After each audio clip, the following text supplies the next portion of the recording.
Khan here, 4 seconds out with Matthew Macklin in Bournemouth ahead of tomorrow night's action, Sunday night. Must not trip myself up as I have done beforehand. I was watching the stream yesterday and I was quite surprised by Johnny Nelson saying that he stuck his flag down on Masternak getting the victory.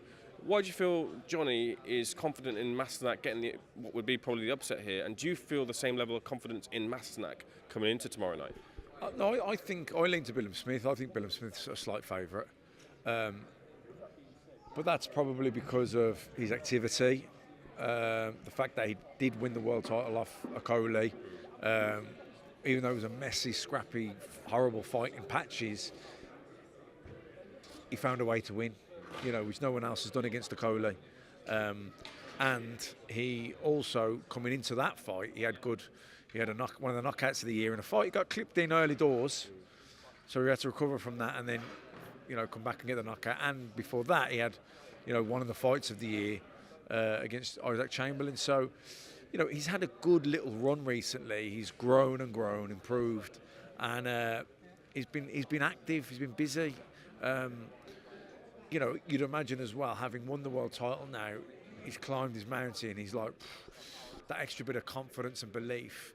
And I look at Masternak, and I think his activity over the last 5-6 years hasn't been great.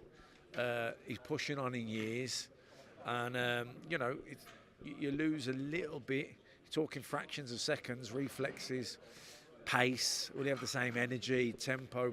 I don't think he will, and I think Billam-Smith being that bit fresher with the momentum, the home crowd. I think these are things that are stack it in his favour. But I understand where Johnny was coming from. I think if this fight had happened a couple of years ago, and you take away the last 2 years that Billam-Smith had, I'd have definitely made Masternak the favourite then, because he probably wasn't quite as old.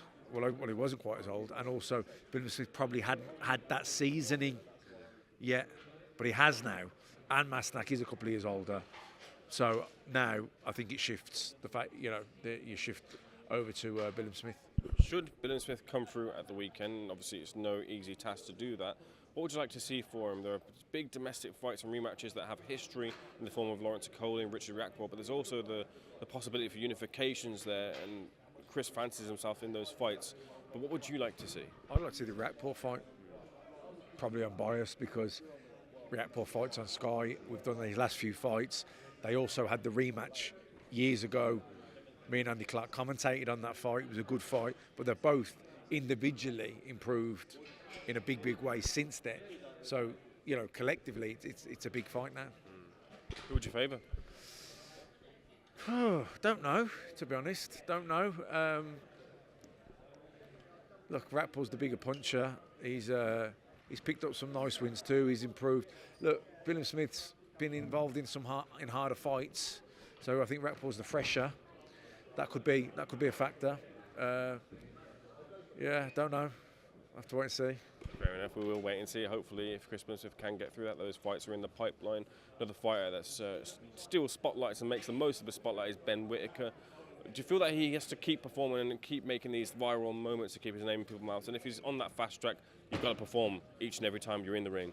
Yeah, absolutely. All of what you said there is his career has been stop-start.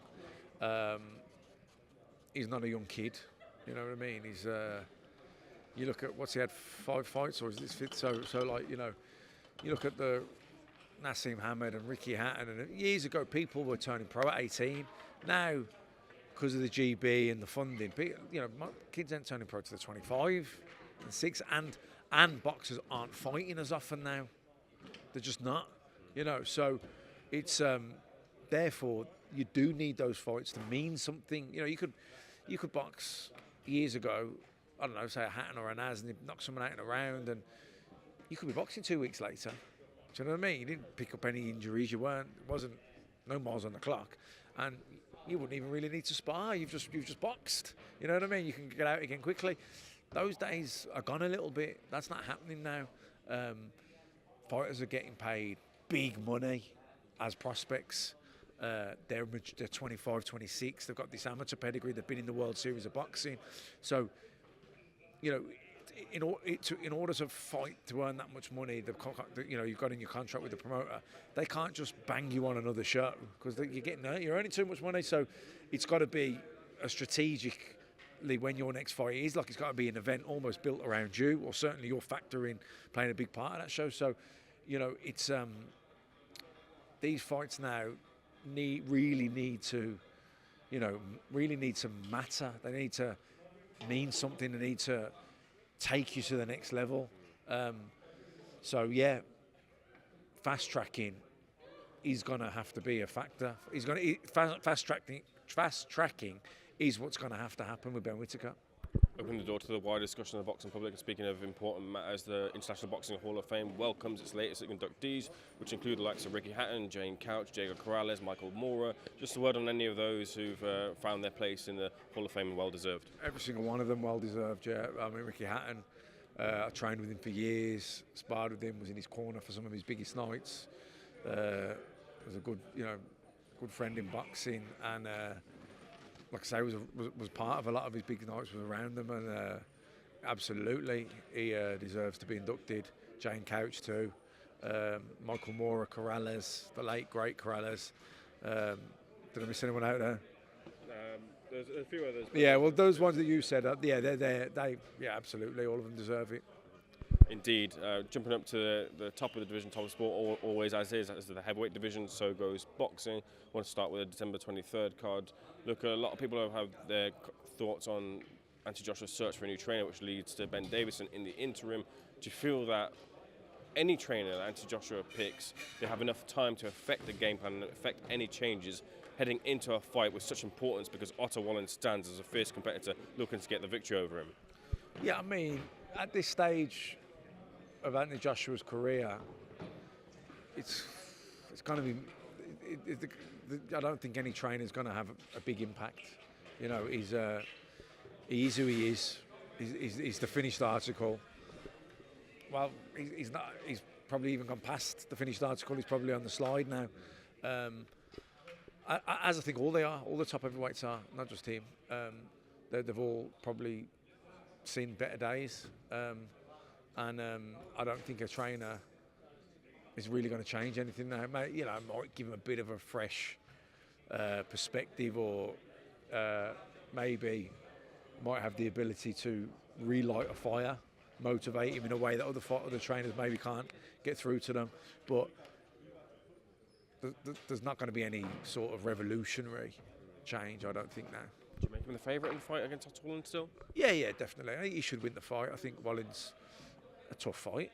He's a good operator, but I think AJ should definitely win.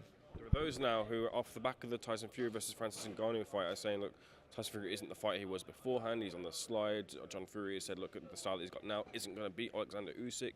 If those are the case, do you still feel that Tyson Fury has the favourite edge over Oleksandr Usyk, or has he got to come back with something completely different to claim the undisputed crown? I think he overlooked Ngannou.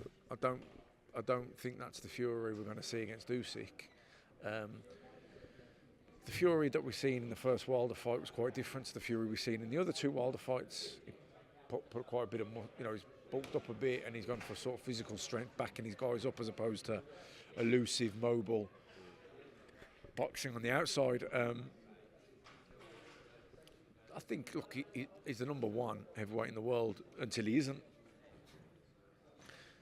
Usyk, he's probably the number two, isn't he? So, he could beat him, but I think you still probably make Fury favourite.